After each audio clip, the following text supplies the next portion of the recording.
بسم اللہ الرحمن الرحیم۔ سیدنا ابو ہریرہ رضی اللہ عنہ بیان کرتے ہیں کہ رسول اللہ صلی اللہ علیہ وسلم نے فرمایا، جو اللہ تعالیٰ اور آخرت کے دن پر ایمان رکھتا ہے تو وہ اپنے مہمان کی عزت کرے۔ جو اللہ تعالیٰ اور آخرت کے دن پر ایمان رکھتا ہو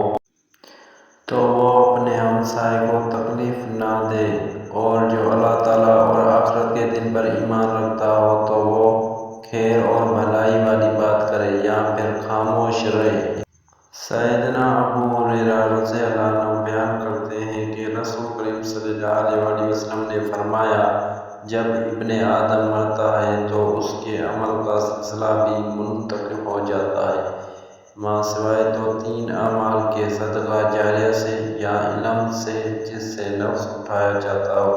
یا نیک اولاد سے جو اس کے لیے دعا پڑھتا ہو۔ سیدنا علی رضی اللہ عنہ بیان کرتے ہیں کہ رسول کریم صلی اللہ علیہ وسلم نے فرمایا،